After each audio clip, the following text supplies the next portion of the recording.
Excellent. Hey guys, what's up? This is MINION from MKO. And Quario. And today on the Kombat Corner, we're going to be doing our own little podcast. Basically, we wrote down questions that we're going to ask each other, so I hope you guys find this somewhat useful. Want to start? Sure. Do you think the story would be balanced for every character in their role in it?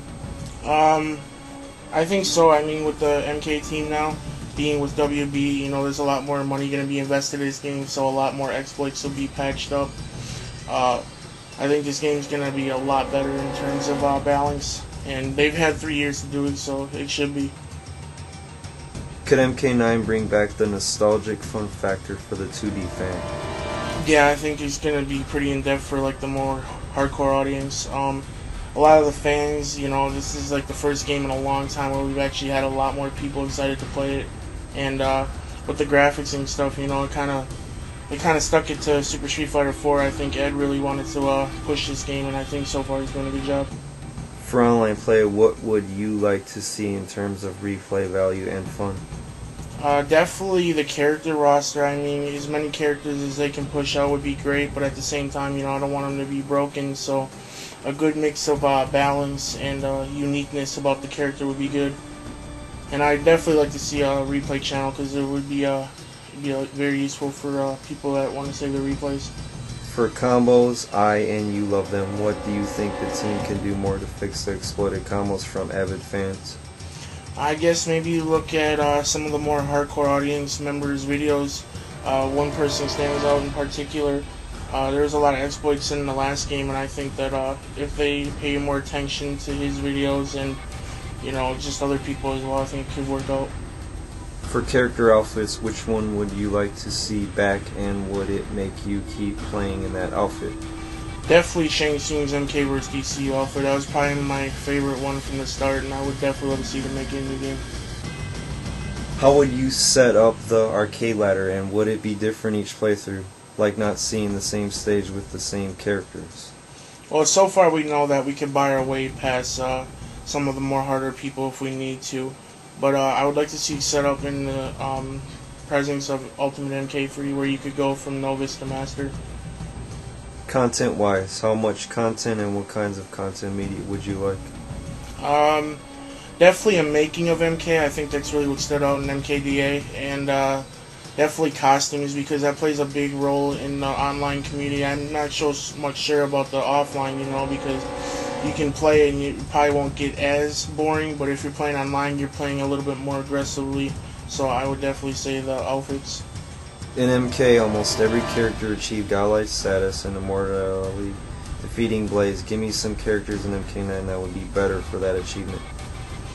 Well, if everything that they're going by is going to be canon, I would like to see like Rain and stuff, and I guess maybe Sub-Zero. I know for sure that he was a false god, and that was part of the story. We can't really tell if that's real or not, but based on what if, I would definitely say Sub-Zero and Rain would probably be more deserving, because these characters kind of developed more through their story.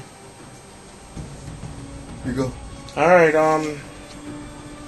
my questions are, with the new MK in full swing, what are you most excited about coming into this game?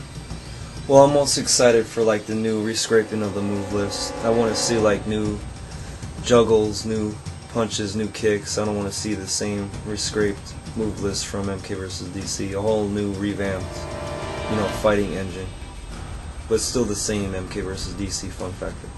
Okay. Question 2 is, we know a good sector of the roster so far.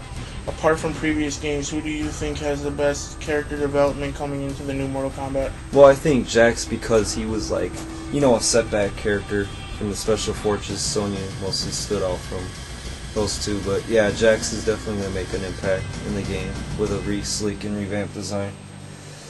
And Sub-Zero and Scorpion, as always, yeah, the two most standout characters with the franchise, will definitely make an impact as well as the other ones that are not mentioned in the roster as of now. Alright, cool. Question 3. We know this is concluding MK. How do you feel this story will affect this game and future games to come as far as story and rivalry?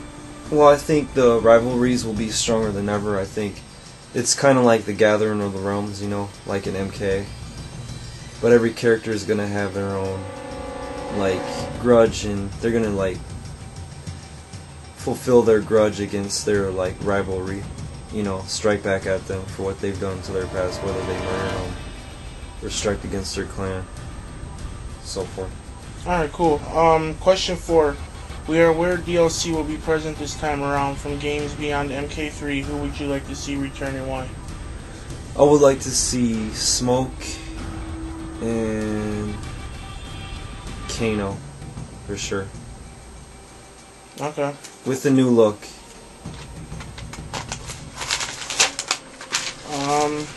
Question 5. From gameplay videos you've seen, what is your opinion on the character movements, animations, and grunt voices applied to the characters present? I think they are well placed in the game.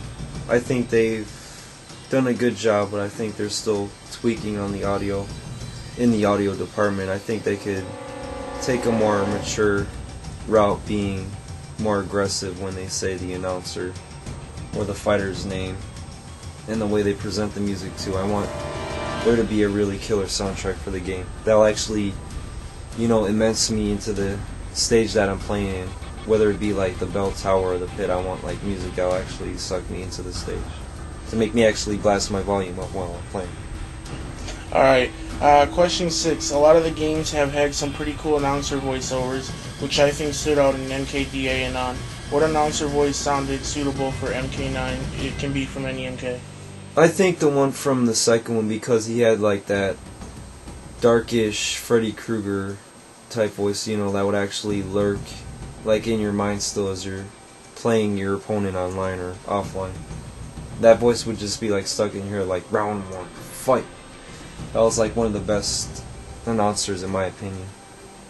Alright, we heard this game will have characters who share nothing of another character. Do you think this will open up more opportunities in character balance, or make it harder for characters to be balanced properly?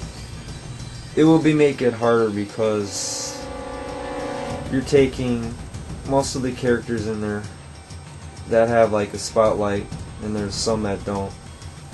So we're gonna have to basically figure out something like that in the story mode. Alright, and my last question is recently we have had some images hit the web of Ermac and Goro. While not confirmed by Ed, what is your perception on the images we've seen? I think they are a step up from what we used to see from Goro and Ermac in MKD. I mean, because their look is more sinister. It's more A-grade attire from what we've seen. I mean, the designers like Herman Sanchez, Steve Moran, John Valgo, they have stepped it up a notch in their design. And hopefully gameplay will go along with those great looks as well. Alright, well great. I appreciate your input on this, and thanks. Thank you. Alright guys, we'll talk to you in the next one. See ya.